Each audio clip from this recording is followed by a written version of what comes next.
Bueno, vamos a dar vamos a empezar el seminario del aparato digestivo. Vamos a empezar con lo que es eh, la anatomía del aparato digestivo. Bueno, eh, como sabemos, el aparato digestivo es un largo conducto o tubo que se extiende desde la boca hasta el recto ano, ¿sí? Mide alrededor, es muy relativa la longitud, pero mide alrededor entre 7,5 a 11 centímetros. Por ahí la bibliografía puede cambiar, puede ir de 8 a 12, de 7 a 11, pero es más o menos el promedio de longitud que tiene el aparato digestivo. También se lo llama aparato gastrointestinal, alimentario o tubo digestivo directamente. Este sistema digestivo es el medio por el cual el cuerpo entonces transforma esos alimentos que uno ingiere en la energía que es necesaria para poder construirse, repararse y alimentarse el organismo, ¿sí?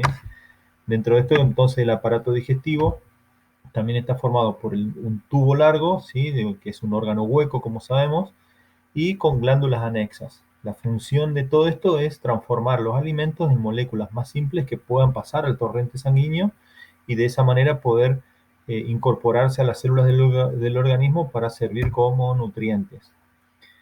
Ahora, ¿cómo dentro de esto, como dijimos, sirve para alimentarse el aparato digestivo? Bueno, ¿cómo empieza el proceso de la alimentación? Mediante la primera etapa, que es el proceso digestivo. Dentro del proceso digestivo vamos a tener una primera etapa que es la ingestión o deglución. Acá los alimentos son triturados por los dientes, son mezclados con la saliva y son ingeridos o deglutidos. Luego viene la etapa de la digestión. Acá las enzimas de los jugos, ya sea desde la saliva, inclusive los jugos gástricos intestinales, lo que hacen es descomponer los nutrientes en moléculas más sencillas. ¿Para qué? Para que esto puedan pasar a la siguiente etapa, que es la absorción. Aquí las moléculas ya más sencillas pueden atravesar esas paredes del aparato digestivo y poder ingresar al torrente sanguíneo para ir a depositarse en las células. Y ahí viene la próxima etapa, que es la asimilación. Ya es cuando las células utilizan los nutrientes para obtener energía y fabricar nuevas moléculas que les sean necesarias. Ahora, cuando alguna parte de ese alimento que fue ingerido no es utilizado, eso va a ser eliminado, ¿sí? Mediante el proceso de la defecación o eliminación. Acá las sustancias no digeridas o no absorbidas son eliminadas a través del ano. Esto es lo que ocurre naturalmente en todas las personas. Obviamente que hay variantes en aquellas personas que no pueden alimentarse por la boca y tengan que tener, por ejemplo, una sonda para alimentarse, como una gastrostomía, que es una sonda puesta en el estómago. La alimentación ahí ya no va a tener el primer proceso, que es de la ingestión o deglución. Va directamente el alimento al estómago. Lo mismo puede pasar que la defecación no sea a través del ano y sea a través de una bolsa de colostomía en aquellas personas que hayan sido operadas y se le haya hecho un ano contra natura, por ejemplo. El tubo digestivo, para su estudio y comprensión, se lo dividen en dos partes, ¿sí? Un tubo digestivo alto y otro bajo. El alto es el que se extiende desde la boca hasta el asa fija o ángulo duodeno-yeyunal, ¿sí? Hasta ahí se extiende el tubo digestivo alto, y el bajo va desde el asa fija hasta el recto ano, ¿sí? Acá vemos completamente cómo está constituido el aparato digestivo, ¿sí? Empieza en la boca, como dijimos, se continúa con la faringe, luego viene el esófago, ¿sí? Luego continúa con el estómago, el duodeno, ¿sí? Que es la primera porción de lo que es el intestino delgado, el yeyuno ilion. Luego se continúa con el colon, con sus diferentes porciones, ascendente, transversa, descendente, sigmoides, al recto, y termina en el ano, ¿ok? Esto es lo que es el tubo digestivo. A esto, a su vez, están asociadas unas glándulas anexas, que son las glándulas salivales, el hígado y el páncreas, ¿sí? De esta manera está constituido el aparato digestivo, ¿sí? Acá vemos los mismos por separado: la boca con sus distintas partes, ¿sí? La faringe, ya lo vamos a estudiar, el esófago, el estómago, el duodeno, el intestino grueso, ¿sí? Dentro de las estructuras accesorias, glándulas anexas, tenemos los dientes, por ejemplo, la lengua, las glándulas salivales, el hígado. todo lo que es los conductos biliares, dentro de ellos la vesícula biliar y el páncreas. La cavidad bucal. La cavidad bucal es la primera etapa, digamos, del proceso del aparato digestivo. Va a estar formada principalmente limitada hacia adelante y los lados por las mejillas, junto con los labios, hacia arriba por el paladar duro y blando, ¿sí? Que forma lo que es el techo de la boca. Hacia abajo vamos a tener la lengua y los músculos que forman parte del piso de la boca. Los labios hacia adelante, como dijimos. Y es, como dijimos, el principio de la vía digestiva, que es donde empieza la digestión directamente. ¿Está?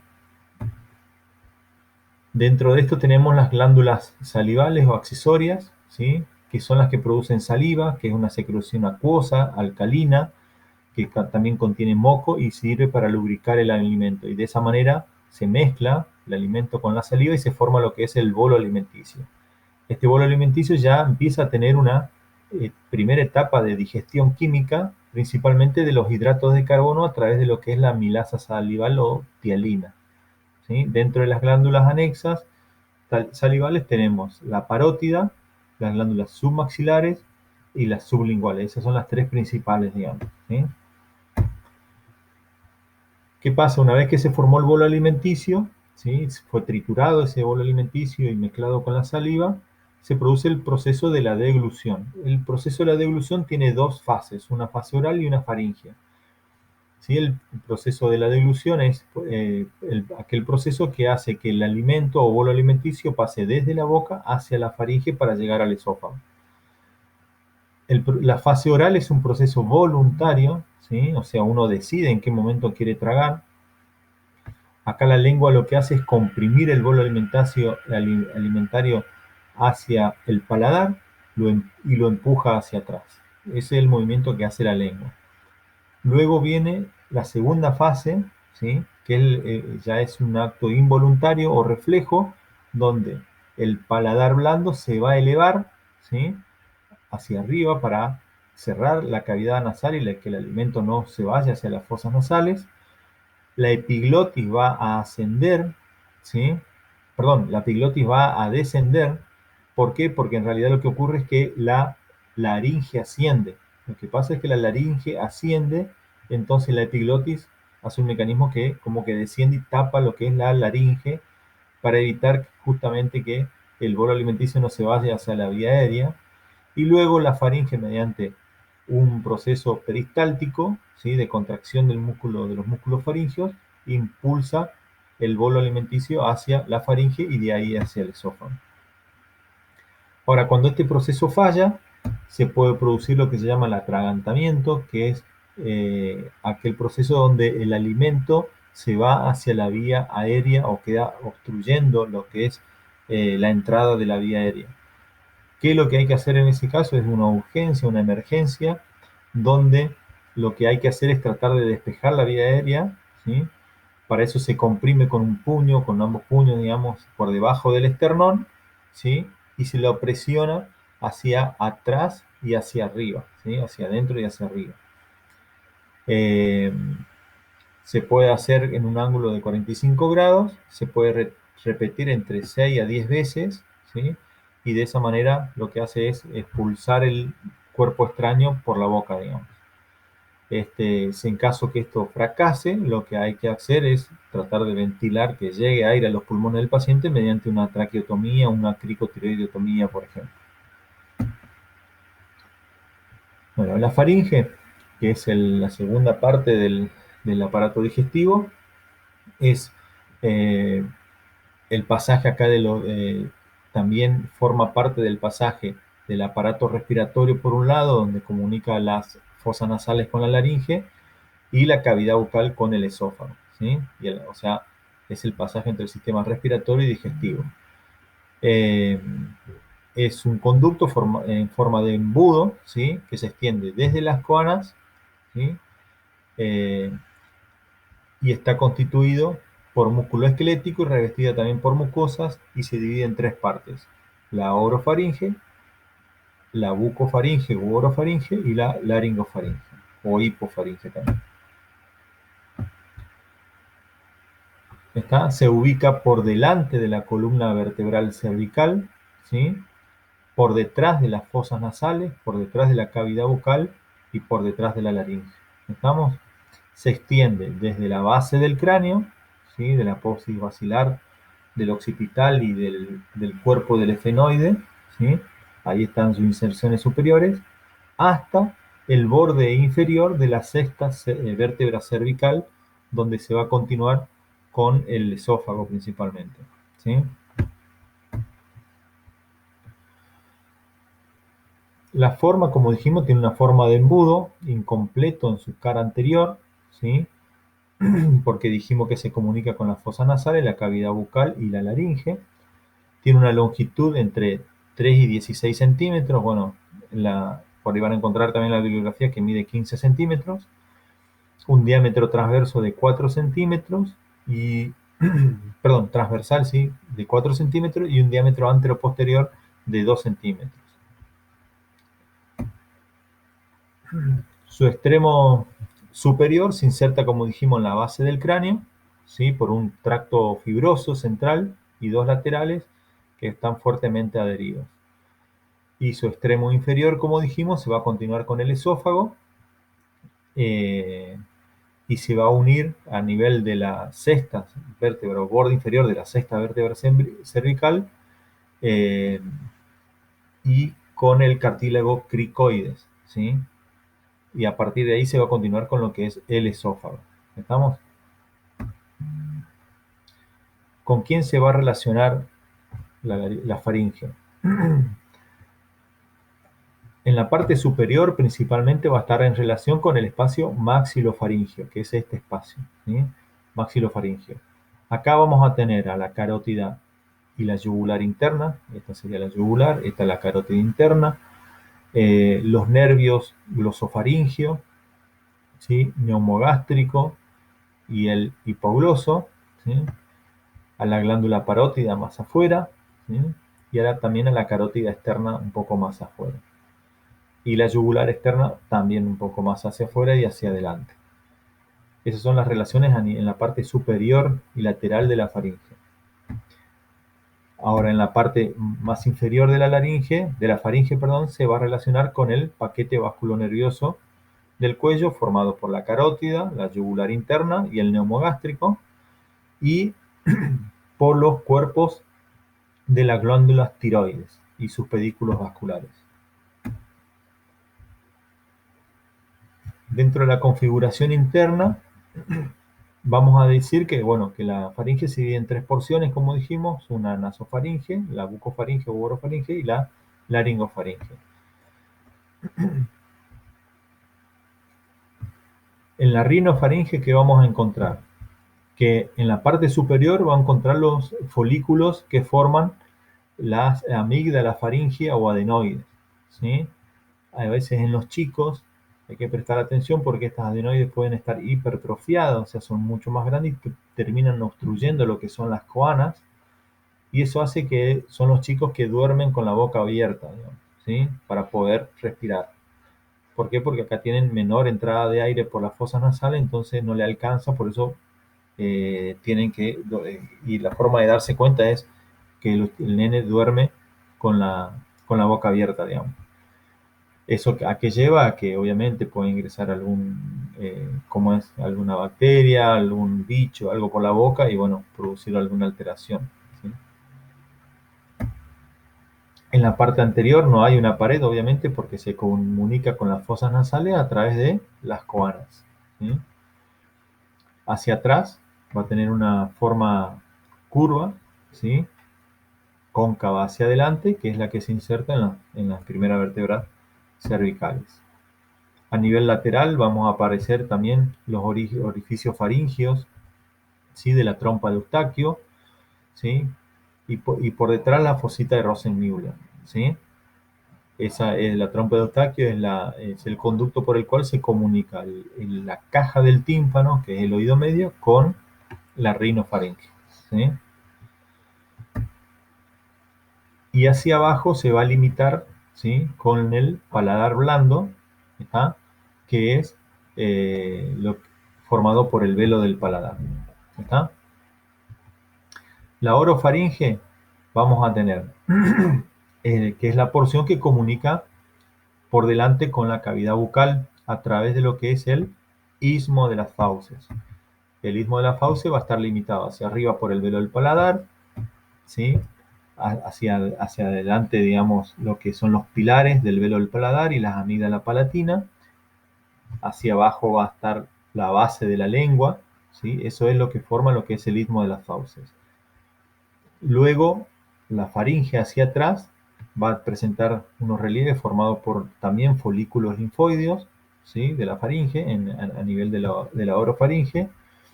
Y en las paredes laterales va a estar cruzada o reducida por canales que ocupan los ángulos laterales de la faringe, ¿sí? Ahí se lo pueden ver. Hacia abajo vamos a trazar un límite imaginario que va a pasar a nivel del cuerpo del hueso hioides, ¿sí? A partir de ahí, hacia abajo se va a transformar en lo que es la laringofaringe o hipofaringe. Hacia adelante se va a relacionar con lo que es la laringe, ¿sí? Y a ambos lados se encuentran las dos depresiones, ¿sí? Que son los senos piriformes por donde el bolo alimenticio ingresa al esófago, ¿sí? Dentro de la estructura de la faringe vamos a ver que tiene 4 capas, las cuales son la mucosa, la submucosa, la muscular y una adventicia, ¿sí? Acá no tiene serosa, tiene una adventicia, un tejido fibroso perifaringeo nada más, que más que nada un tejido laxo, eh, principalmente de tejido conectivo y adiposo. La mucosa, vamos a ver que tiene un epitelio diferente en la rinofaringe, va a continuar al epitelio respiratorio de la fosa nasal y va a ser un epitelio cilíndrico ciliado. En cambio, en la orofaringe y en la hipofaringe va a ser de un tipo pavimentoso estratificado. Dentro del plano muscular vamos a tener los músculos constrictores y los músculos elevadores. Los constrictores se dividen en 3, uno superior, uno medio y inferior. Eh, Estos van a estar separados de la mucosa por una aponeurosis intrafaringea. Eh, la función de los músculos constrictores es estrechar los diámetros anteroposterior y transversal de la faringe para actuar como peristaltismo, digamos, para hacer progresar el bolo alimenticio. Luego tenemos los músculos elevadores, ¿sí? Que tenemos el faringoestafilino, que forma parte de lo que es el velo del paladar, y el estilofaringio. Acá pueden ver, ¿sí? Los músculos del constrictor superior, ¿sí? El constrictor medio y el constrictor inferior, ¿sí?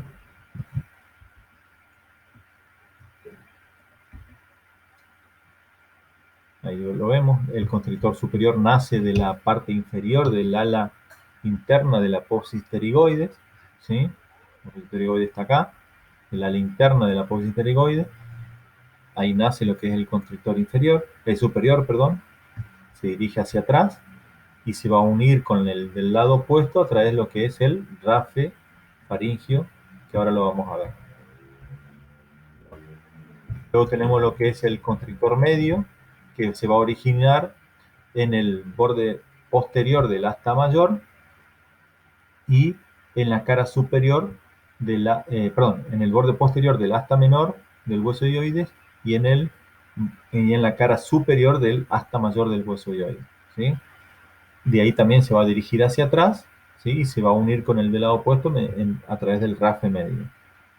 Luego tenemos lo que es el constrictor inferior, que consta de 3 fases musculares, donde tenemos uno que es el tiroideo, uno cricotiroideo y el cricoideo. El cricoideo que es el más inferior, eh, va a continuarse con las fibras circulares del esófago, después vamos a ver. Acá lo vemos desde atrás, vemos el constrictor superior, como dijimos, el constrictor medio, ¿sí? Y el constrictor inferior. Ven que los 3 terminan en lo que es el rafe medio, ¿sí? Posterior o rafe faringeo. Podemos nombrar distintas porciones que tienen los distintos constrictores, Por ejemplo, el superior tiene la porción pterigofaringia, la porción bucofaringia, la porción milofaringia y la porción glosofaringia. El constrictor medio tiene una porción condrofaringia y una porción ceratofaringia, ¿sí? Y el constrictor inferior teníamos la porción tiroidea, la cricotiroidea y la cricoidea o cricofaringia. El músculo estilofaringio, este se va a insertar en el lado interno de la base, ¿sí?, de la apófisis estiloides, que está acá arriba, ¿sí?, que es parte del hueso temporal, y su acción es principalmente elevar la faringe y la laringe en el proceso de la deglución. Vieron que cuando uno deglute se mueve la laringe hacia arriba. Bueno, uno de los mecanismos por el cual se mueve la laringe es por la contracción de este músculo, de los elevadores de la faringe. Y luego tenemos el faringoestafilino, que forma parte de los músculos del paladar, del velo del paladar, ¿sí? Acá está lo que es la úvula, este es el velo del paladar, el paladar blando, ¿sí? Y se extiende desde ahí hacia lo que es la faringe. ¿Sí? ¿Cómo va a estar irrigada la faringe? Principalmente por una rama de la carótida externa, que es la rama llamada arteria faringea ascendente. Esta va a ir por las paredes lateral y posterior de la parte superior de la faringe y va a dar distintas arterias. La palatina inferior o ascendente, que va a irrigar la región amigdalina y la parte externa del velo del paladar principalmente. La palatina superior o descendente, que va a irrigar lo que es el velo del paladar. La pterigoidea superior, que va a terminar en la parte inferior de la faringe. El retorno venoso lo hace a través también de venas faringeas que van a desembocar en la vena yugular interna. El drenaje linfático van hacia los ganglios yugulares profundos y los ganglios retrofaringeos, ¿sí? Ahí podemos ver las venas yugular interna, ¿sí?, el plexo faringeo posterior, ¿sí?, que van a drenar en la vena yugular interna principalmente. Acá tenemos las arterias, la carótida externa, y como primera rama de la carótida externa tenemos la faringe ascendente, que bueno, que va a ir dando las distintas ramas para la irrigación de la faringe. ¿Cómo va a estar inervado? Y acá, bueno, vamos a tener la inervación de la faringe, vamos a tener una inervación motora y otra sensitiva. Y dentro de la inervación motora tenemos que los músculos, el periestafilino externo va a estar inervado por la rama del maxilar inferior, el quinto par, el velo del paladar y la faringe por el neumogástrico y el plexo faringeo, el estilofaringeo por el glosofaringeo y el constrictor inferior por también el nervio recurrente del neumogástrico. La inervación sensitiva, el velo del paladar, lo da también el quinto par craneal, pero a través de la rama del maxilar superior. La amígdala y los pilares del velo, mediante el plexo tonsilar, que está formado por fibras del neumogástrico y el glosofaringeo, y las paredes laterales y posteriores de la faringe también por el neumogástrico, el glosofaringeo y el plexo simpático cervical. Ahí podemos ver el nervio vago, ¿sí?, que sale del agujero rasgado posterior y bueno, desciende junto con la vena y la arteria carótida en este caso, formando lo que es el paquete vasculonervioso del cuello. Acá tenemos el glosofaringeo, ¿sí? Bueno. Acá en la faringe vamos a tener lo que se llama un anillo de protección de folículos linfoideos, que se va a llamar anillo de Waldeyer, que va a estar formado por las amígdalas faringeas o adenoideas, las amígdalas superiores y las inferiores o laterales acá de la faringe, y las amígdalas lingual y palatina también. Todo eso forma un anillo llamado anillo de Waldeyer, que sirve para justamente como primera barrera de defensa de aquellas toxinas, microorganismos que ingresen ya sea por la vía respiratoria o la vía por la cavidad oral, digamos, donde, bueno, en esos folículos linfoides están las células de defensa. Muy bien, continuamos entonces ahora con lo que es el esófago, ¿sí? El esófago es un tubo muscular que mide 25 centímetros de longitud con un diámetro de 2 a 3 centímetros. Está situado principalmente por detrás de la vía respiratoria, que es la tráquea en este caso. Va a comenzar en el límite inferior de la laringofaringe, ¿sí? Que está formado por fibras musculares longitudinales y circulares que recubren a la mucosa, ¿sí?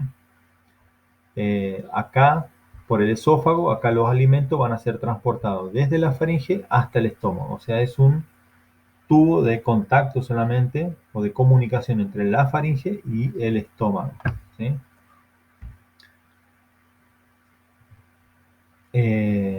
La función, bueno, como dijimos, un tubo, un conducto músculo membranoso formado revestido por mucosa que une la faringe con el estómago y conduce el alimento al estómago durante la deglución, eh, y lo que hace es facilitar su tránsito y de alguna manera impide que haya reflujo del alimento desde hacia la faringe, digamos, desde el esófago hacia la faringe.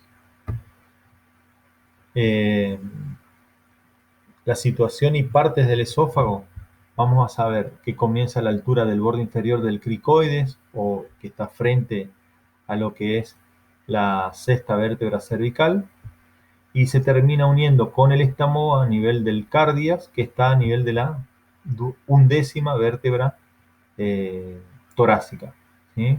Como dijimos, mide 25 centímetros.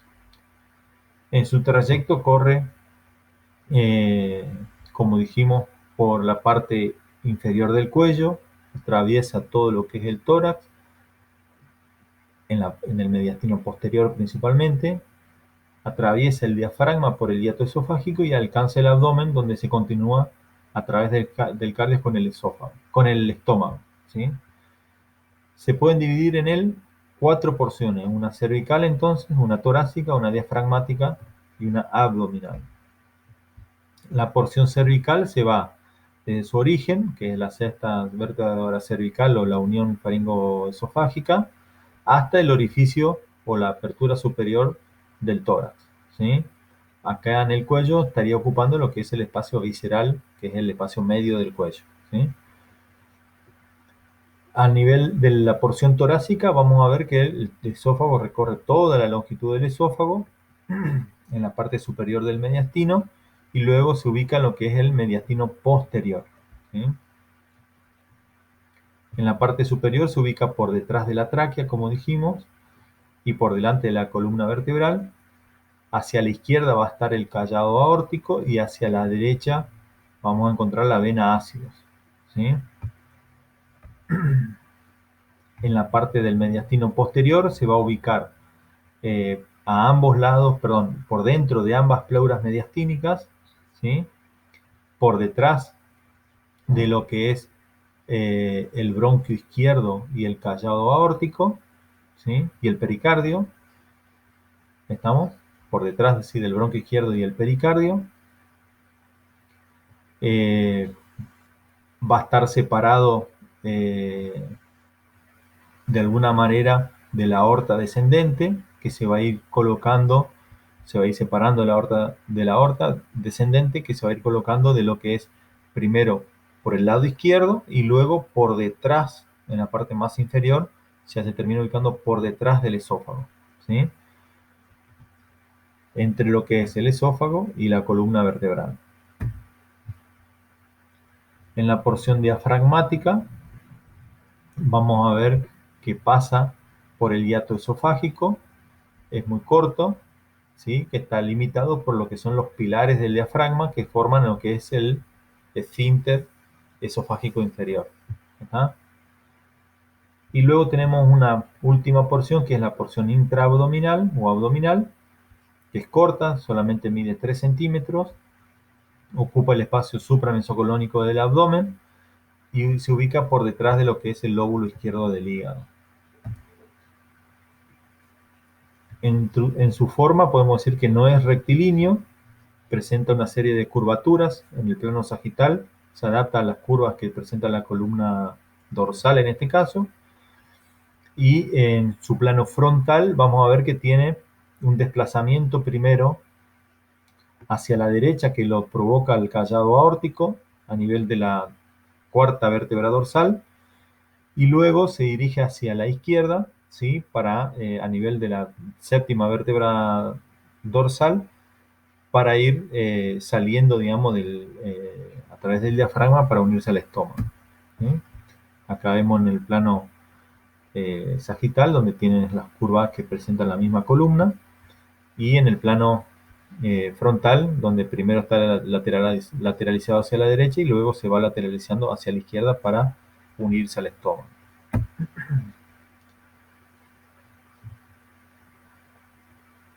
El esófago va a presentar tres estrechamientos importantes en su diámetro. Tenemos un estrechamiento cricoideo, uno broncoaórtico y un estrechamiento diafragmático. El cricoideo es el que se encuentra la unión entre el esófago y la faringe, y lo que va a formar es el esfínter esofágico superior, que actúa como una válvula, y para evitar que el alimento que fue deglutido y pasó por la faringe hacia el esófago no vuelva de nuevo hacia la faringe. Luego tenemos un estrechamiento broncoaórtico que se debe a la relación íntima que tiene el esófago con el callado aórtico, ¿sí? Y con el bronquio izquierdo. ¿Estamos? Y luego tenemos un tercer estrechamiento que lo da el estrechamiento diafragmático, que se debe al mecanismo de esfínter que ocasiona los pilares del diafragma cuando pasa a través del hiato. Ahí tenemos los estrechamientos, cricoideo, broncoaórtico, ¿sí? Y el diafragmático. Las relaciones del esófago se van a dividir también de acuerdo de las distintas porciones. ¿Sí? Por ejemplo, a nivel de la porción cervical, ¿sí? Del esófago, ¿sí? Sería acá arriba. Por delante va a estar en relación con la tráquea, ¿sí? El cuerpo de la glándula tiroides, ¿sí? Y arterias de la glándula tiroides, tiroidea inferior en este caso. Por detrás vamos a tener la columna vertebral, y a ambos lados, ¿sí? Vamos a tener los cuerpos de la glándula tiroides, ¿sí? La arteria tiroidea inferior y el nervio recurrente simpático, que es este que viene acá, amarillito, ¿sí? Y este de acá. Eso a nivel cervical, ¿sí? Luego, a nivel torácico podemos decir que por delante va a estar la tráquea, ¿sí? El bronquio izquierdo, ¿sí? Ganglios que hay entre justamente intertraqueobronquiales y el pericardio en la parte más inferior. Esas son las relaciones hacia adelante en la porción torácica de lo que es el esófago torácico.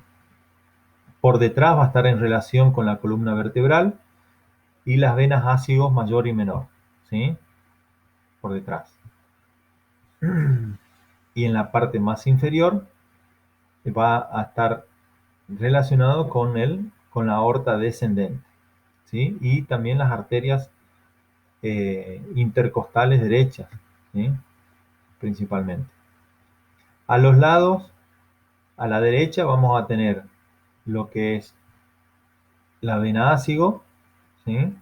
La pleura mediastínica derecha del pulmón derecho, ¿sí? Y hacia la izquierda vamos a tener la pleura también mediastínica izquierda, el pulmón izquierdo y la aorta descendente. ¿Estamos? En su porción diafragmática, como dijimos, se va a relacionar con lo que es los pilares diafragmáticos que actúan como esfínter esofágico inferior. Y la porción abdominal vamos a tener que hacia adelante se va a relacionar con el neumogástrico izquierdo y con el lóbulo izquierdo del hígado, ¿sí? Hacia atrás se va a relacionar con el neumogástrico derecho, ¿sí? Y con los pilares del diafragma y la aorta también, hacia atrás. Hacia la derecha con el lóbulo de Spiegel del hígado, ¿sí? Y hacia la izquierda con el fondo, la parte del fundus gástrico, ¿sí? Que se relaciona con el lado izquierdo del estómago, del esófago, ¿sí? Ahí más o menos vuelvo a decir lo mismo, ¿sí? en la porción cervical hacia adelante, como dijimos, con la tráquea, el esternocleidomastoideo, la glándula del cuerpo de la glándula tiroides y la arteria tiroidea, hacia atrás la columna vertebral, hacia los lados los cuerpos tiroides, arterias tiroides inferior, nervios recurrentes simpáticos.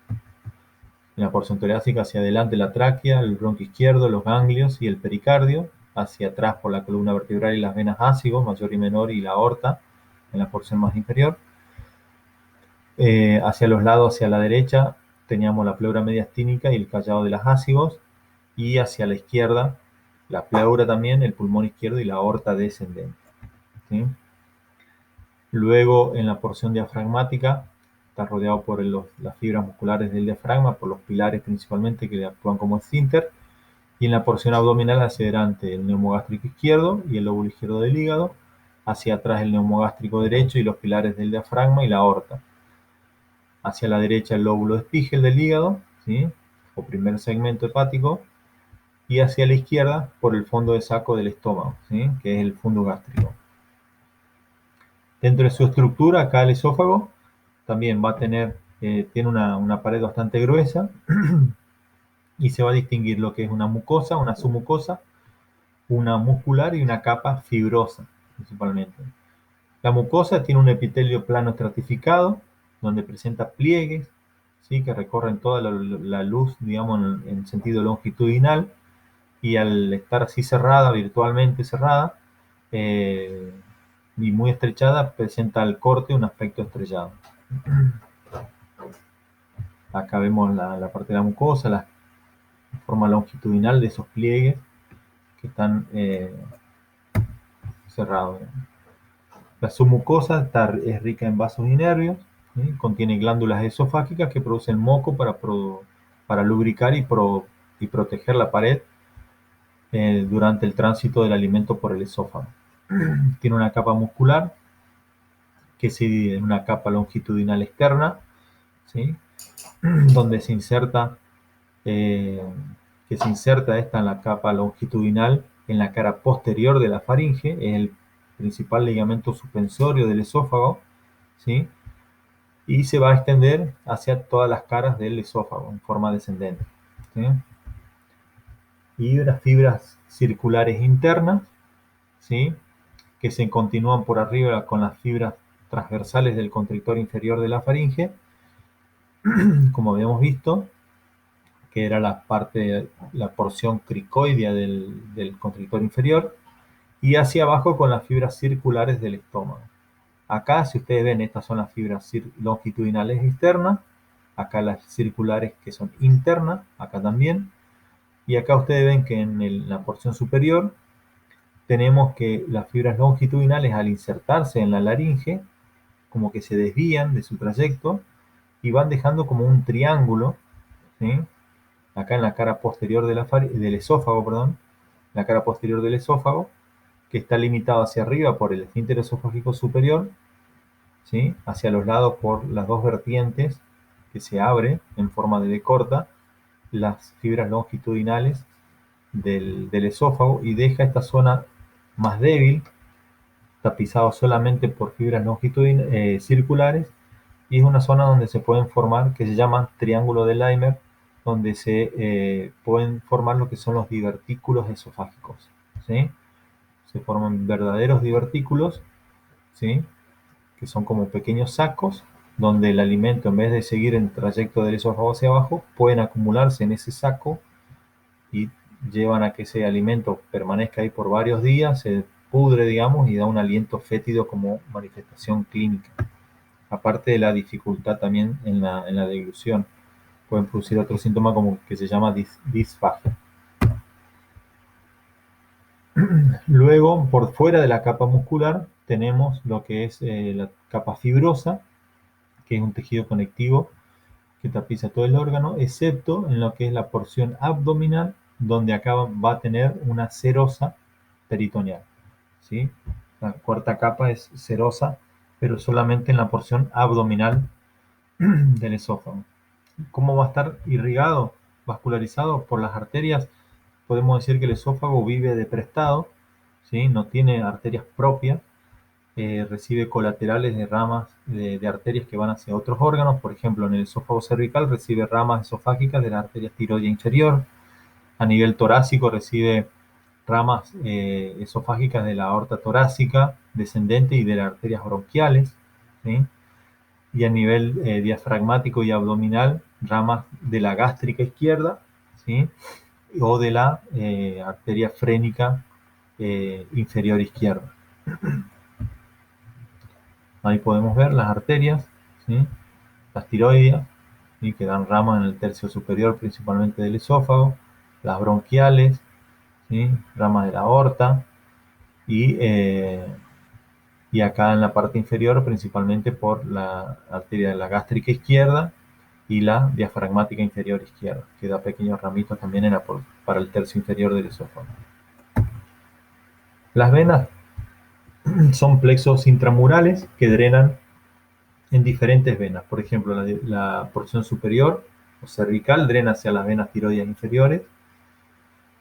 La porción torácica va a drenar hacia las venas del sistema ácigos, ¿sí? Hacia los dos lados, sistema las ácigos menores y mayores. Y la porción inferior del esófago va a drenar hacia las venas ácigos también y hacia la vena gástrica izquierda. Y a través de esta va a llegar a lo que es el sistema portal del hígado. Acá podemos ver a nivel superior, como dijimos, las venas tiroideas inferiores, en la porción torácica hacia las venas ácigos mayores o menores, ¿sí?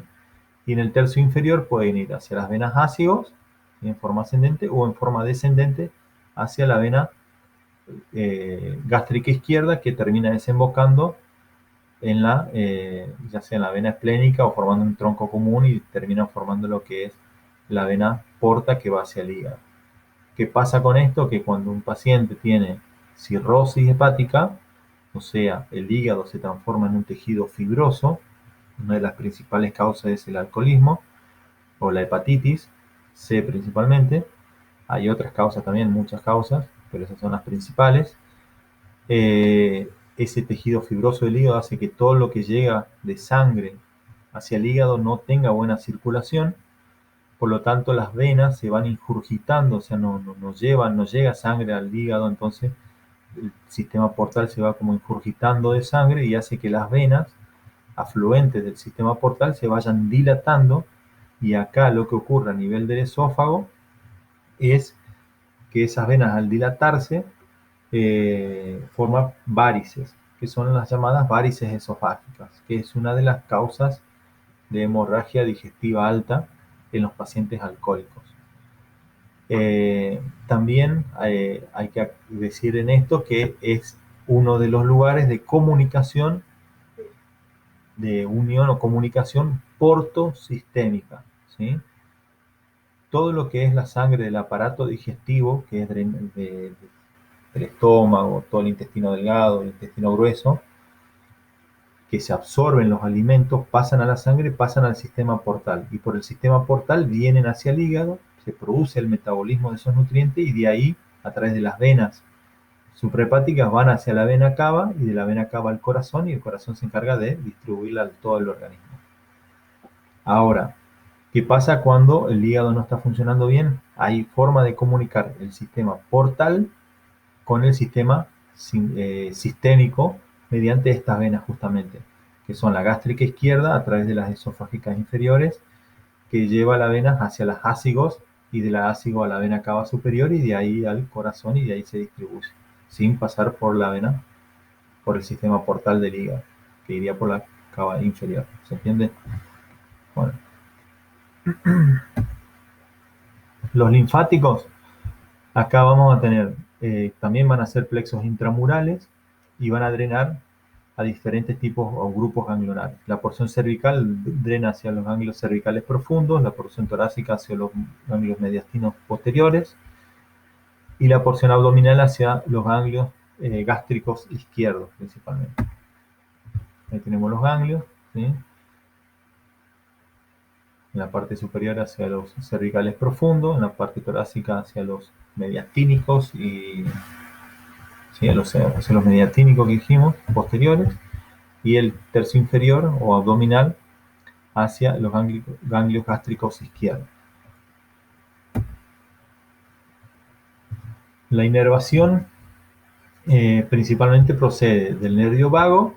Para la inervación parasimpática, el esófago solamente tiene inervación vegetativa, ¿sí? O autónoma, no tiene inervación somática.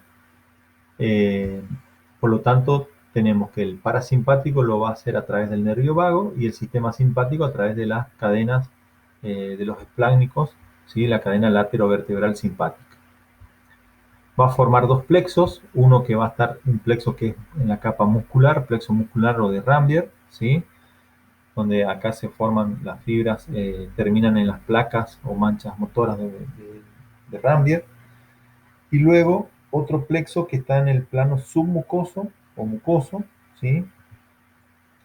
Que principalmente son fibras más pálidas y de células multipolares, que las prolongaciones acá terminan en, en los elementos propios de la mucosa, principalmente las glándulas, para producir lo que son las secreciones de moco que produce el esófago para lubricar y así poder progresar el alimento sin mayores inconvenientes.